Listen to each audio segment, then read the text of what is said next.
1 year ago, I was closing deals until 2 p.m. and then I was done. But these three health hacks tripled my closing energy. Now I close with the same intensity at 6 p.m. that I have at 9 a.m. And not only did my energy skyrocket, but so did my close rate. It jumped from 43% to 71%. It had nothing to do with coffee, pre workout, or any of that garbage. It was just these three health hacks. They're so simple, you'll think I'm lying. And I've shared this with other top closers in my network, as well as clients of mine that are obviously closers. And every single one of them, they saw their energy triple again within under 2 weeks. So by the end of this video, you're going to have the exact system, but you do have to stick around for hack 2 and 3 because it's the ones that are real game changers that you probably aren't aware of, even though it's right in front of your eyes. Okay. Let's start with number one. Hormozy is not right when he says, get up and get to work immediately. Please do not do that. If you want to use your health as an asset to actually help you perform in your career on your calls, don't treat it like it's just there. Prioritize it. And the way that you do that is by winding up in the morning. Some people have a few actions that are 5, 10 minutes. Other people take 2, 3 hours in the morning. I can only share with you my personal wind up routine and what's worked for myself and my clients. You're more than welcome to copy it, or of course, take the knowledge you learned in this video, implement it, and craft your own. Let's dive right in. Winding up in the morning is one purpose, serves one purpose. Okay. The objective here is to prime your mind and your body for peak performance, to unlock high energy, the highest levels of mental clarity and sharpness, but not feeling wired, but just feeling stable, calm, and ready to crush shit. Okay. Now, the steps that I follow in my routine is first things first, I hydrate like an absolute athlete. What I mean by that is as soon as I get up, I head right over to the fridge, excuse me. I already have pretty much about 15 to 20 fluid ounces in a bottle ready for me to drink. I then add some electrolytes in. I use what's called Element. It's spelled LMNT. It's a company, no affiliation. Kind of wish there was, but I'm not sponsored by them. But it's an electrolyte pack that contains electrolytes, right? Magnesium, sodium, potassium. So I'll take that. I'll probably pour about half of that into my water. And now I'm hydrating with electrolytes. So now my electrons, my neutrons in my actual cells, they're getting rehydrated, especially after just being dehydrated for 8, 9 hours when I was sleeping. Okay, so that's number one. Takes about 2 minutes, 3 minutes max. Right after I do that, I then take myself outside for a morning walk with the objective of getting sunlight. Now, the walk for me lasts about 5 to 10 minutes. Sometimes it can be a bit longer. On my way back from the walk, I literally just walk down to the end of my street and then back. So when I first walk to the end of the street, before I walk back, I just take time. I set the tone for the day. I fix my posture. I take a deep breath. I notice the sounds and nature around me. I feel the breeze, whether it's cloudy, sunny, whatever. On my way back is when I actually have my morning prayer, right? I thank God for what I'm grateful for. And then I make some requests for what's going on in my life at the time. But the objective here is to get sunlight and start getting your body moving. Now, even if it's a cloudy day and it's not that sunny, it's not bright beaming at you, still get outside. The rays that come from the sun are still so potent and so powerful, you can't get them through a window. You're not going to get them through looking out of your window in your room or in your car. You're not going to get that sun through the windshield. It is so much different. Even on cloudy days, those rays are still enough to wake up your internal energy systems, start getting your dopamine pumping. Your cortisol pulse is going to happen early in the morning as the sun is rising. And you're also going to start to get that epinephrine pumping. You're going to feel your energy. Now, if the sun is not out that much, the reason why you still want to get outside is because even when you don't see the sun, those rays are still going to wake your energy systems up. The only caveat here is that it might just take a bit longer, right? So if you go outside in the morning and the sun is beaming, yeah, 5 to 10 minutes is probably more than enough. If it's cloudy, don't really see the sun at all. Maybe even if it's raining, it might be closer to like 15, 25, 30 minutes. And even then, maybe you don't have time to go for a walk that long. The point is that you stay consistent. Everything is about consistency. You know this. Life, business, relationships, personal, whatever. Just stay consistent. Okay. So let's just recap. I'm not done with the wind up yet, but let's just recap. We woke up, we hydrated with electrolytes, 15 to 20 fluid ounces of water. We then went outside immediately, right? We went for a walk, 5 to 10 minutes. Wear your contacts, wear your glasses. They help focus the light on the certain cells that are in our eyes that help wake up our internal energy systems, right? Set the tone for the day, pay attention to the nature sounds, get that sunlight, whether it's sunny, obviously not dark, but cloudy, or it's raining out. If it's raining out or cloudy, try to stay out there a bit longer if you can. Then proceed on to number 3, right? Come back inside. You want to do some sort of kind of high intensity movement. If you have time for a full gym workout, excellent. If not, go ahead and leverage what I like to call an exercise snack or an exercise burst, which is exactly what point number 2 is. Okay, health hack number 2, if you will. Use exercise burst like a tool. So this is kind of the last step in the wind up for me, right? But right before I get in front of my computer or I'm about to start my day, if I don't have time for a workout, I'll take 60 to 90 seconds, maybe 2 to 3 minutes. Really just depends on how much time you have and what you're looking to do. And I'll do some sort of high intensity circuit. So for me, I love to combine push-ups, sit-ups, shadow boxing. Those three for me, I set about a 3-minute timer. I get my heart rate pumping. I get my respiratory rate pumping. I already feel alive. I already have that mental clarity from hydrating and getting outside in nature and that sunlight. And this just pumps me up and amps me up, but not to the point where I feel wired. I'm calm, cool, and collected, but I'm locked in. And then I start my day. I start my calls. So you can also use an exercise burst or an exercise snack in between your calls, or maybe if you're waiting on Zoom or Google Meet right before your call, right? Prospect, you're waiting, they're coming on soon, not yet. Do a quick exercise snack before you turn your camera on and they join. Get your energy pumping, get your respiratory rate up, get yourself pumping and get ready to be operating at your peak on that call. Okay, so that was health hack number 2. And arguably most important, guys, please, please, please.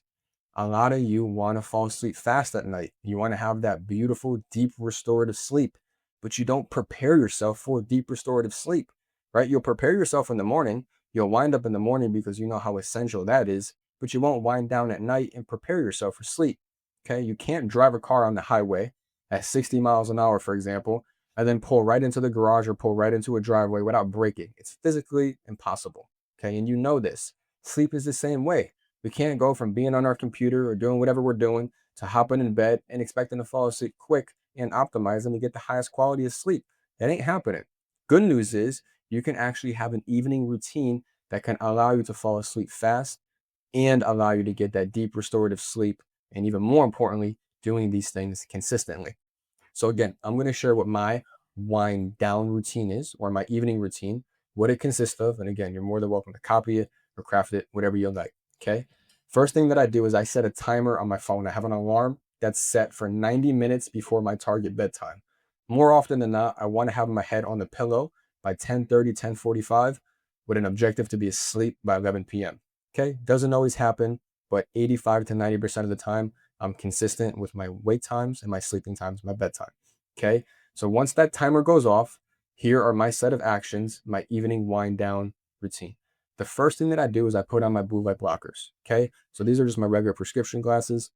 I don't have the actual, because I have prescription and I wear glasses, I don't just have a pair of regular blue light blockers. I have a film that pretty much goes right over my glasses completely, and that blocks out the blue light. And it's important to block out the blue light at least an hour to 90 minutes, if not a bit longer, like 2 hours before, is because when blue light comes into our system, when it comes into our eyes late at night, it keeps our system awake and it blocks the production of melatonin, which is released from the pineal gland. And the reason why we can't have that is because that will fragment your sleep. You're basically telling your brain, hey, I need my energy, I need my creativity, I need my focus. Give me that energy. It's time to go. When in reality, maybe in an hour, maybe in an hour and a half, maybe in 30 minutes, you're trying to do just the opposite. You're trying to rest, recover. So it's very important you put on your blue light blockers and you start dimming the lights in your house as well if you have a dimmer, or just turn them off completely. Okay. So that's most important. Put on the blue light blockers, start dimming the lights as soon as that timer goes off about 90 minutes before bedtime. The second action that I do is I go and I take a hot shower. I love if I had a bath, but I don't. So I take a hot shower. And for me, it tends to last about 15 to 20 minutes. Okay. Now, the goal with the shower, not just to relax and it's a good time to reflect, kind of be present with my thoughts and the sensations in my bodies, but it's also the main reason why I'm doing it is because I want to heat up the extremities of my body, such as my head, my hands, my feet, even under my armpits, even in my genital areas. These hold a lot of heat. I want to heat up the extremities in my bodies so that way there my body, my internal core temperature is forced to cool itself down.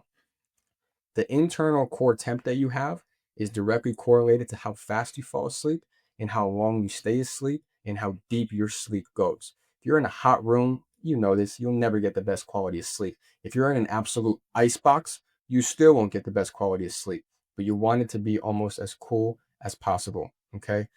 Ideally, 65 to 68 degrees Fahrenheit. You can make those conversions if you need to. But the most important thing here is I'm forcing my body to warm itself up, so my internal temperature has to cool itself down. Same thing. Let's say you're in the middle of winter. You go outside for a walk, right? You got goosebumps, you're cold, you feel, oh, damn, it's cold out here.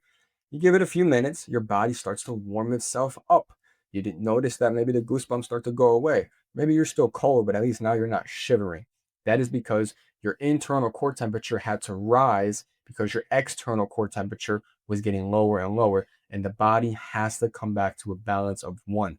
It needs to maintain homeostasis. Okay. So the same way it happens when you're cold is the same way it happens when it's hot. So I'm heating up the extremities. So I'm cooling my internal temp, and that's going to allow me to then kind of hop out the shower. I'm starting to feel not completely tired, but I'm a bit drowsy now. I have my blue light blockers on. I don't have music on. So there's no real stimulus that's keeping my brain awake. I'm really starting to calm down, start to wind down. I get out of the shower, right? I do what I do, and then I put my blue light blockers right back on. What I'll then do, step number 3, is I'll proceed to head into my bedroom, where all I do in my bedroom is sleep. Okay, that's it. Build anchors to your environments. So to learn more about that, go check out my last video. I'll actually link it at the end of this video. Okay, go check out that video to learn more about anchoring to your environments for maximum health optimization and productivity. But anyway, what I do is I go back in the room, right? Again, I have the lights on very dim. I still have my blue light blockers on at this point.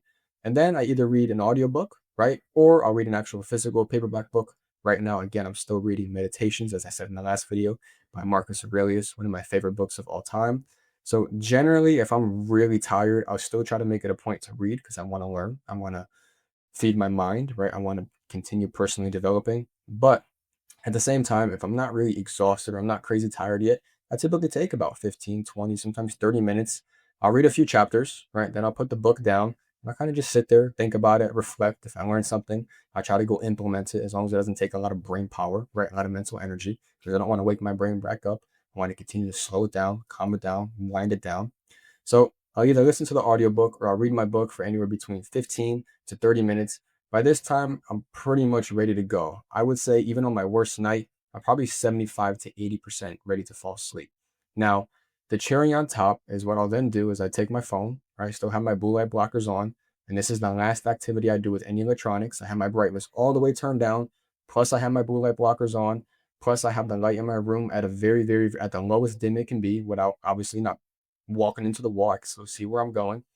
And I then lay down in my bed. I have my phone under my pillow and I do a 10-minute non-sleep deep rest session, also known as NSDR.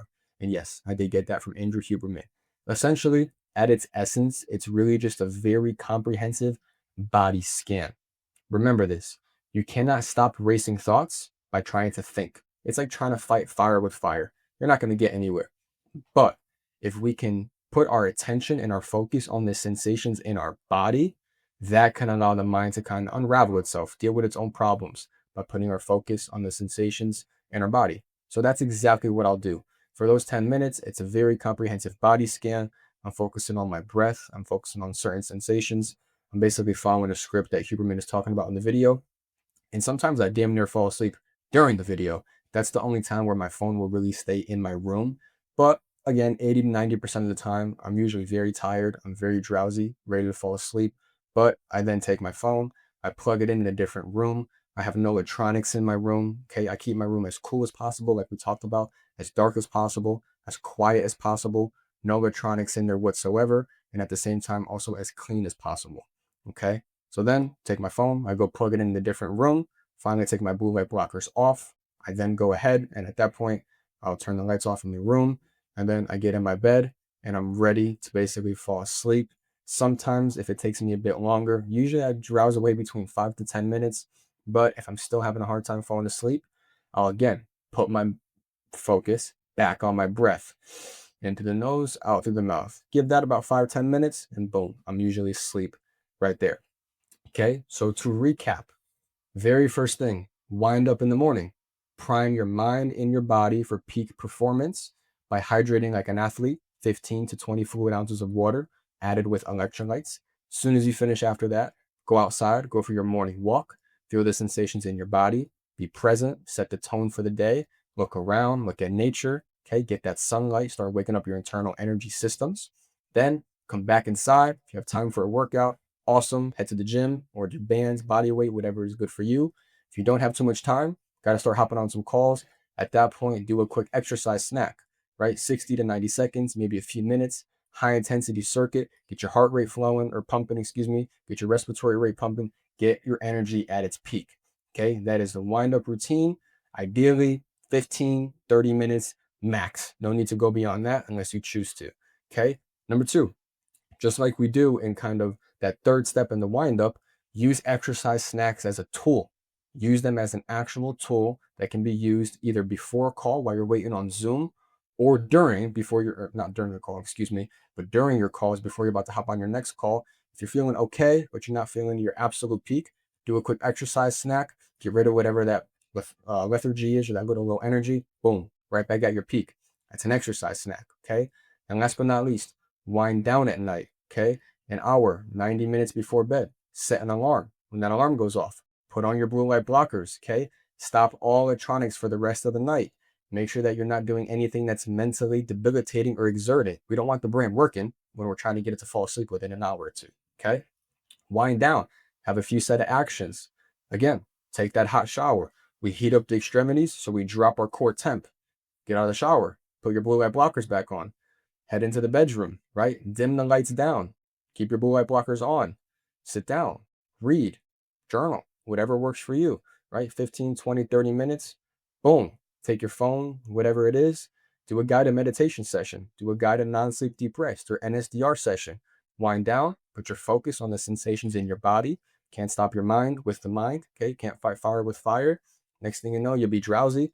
You'll be ready to hit the pillow. If you don't fall asleep already, make sure all electronics, all clocks are in a different room, okay? Make sure your room is as cool as possible. Ideally, 63, 65, 68 degrees Fahrenheit. Make the conversion if you need to. Make sure it's as dark as possible. Blackout curtains are a great option, okay? Make sure it's as quiet as possible. No music. If you can, try to limit the noise, okay? And last but not least, make sure you remove all those electronics like we talked about. No clocks, no electronics, nothing, okay? Take off your glasses. Everything is charged in another room. Get back in your bed and boom, fall asleep. If you execute these 3 health hacks, these habits, these routines, this kind of daily structure and blueprint, I promise you, within under 2 weeks, just like I mentioned in the beginning of the video, you'll be able to unlock elite levels of focus, energy, creativity, and you're going to be operating at your absolute peak, which I know is what you're looking for. You're going to unlock that mental edge that's going to separate yourself from the crowd. And if you stay consistent with it, that is when you become a true top performer, just like my clients. Okay. Now, with that being said, if you are a closer and you are not operating at your peak, but you want to make sure you're operating at your best, or you're in some serious pain, you feel like you're about to burn out, you're waking up with brain fog, your life is just not going the way it wants, book the free performance audit below. We'll hop on, we'll chat, and if it makes sense, we will get to work. Okay. I want to help you. I want to help change your life. Invest in your health. Okay. It's great to invest in all these courses, but invest in the one gift that will always keep giving. Okay. And that is your health. Turn it into an asset from a liability or from something you're just maintaining. Again, into an asset that will serve you and propel you on your journey to unlock new highs, everything you want in life, and more. All right. I love you guys. I hope you enjoyed. Share this video, and I will see you in the next one.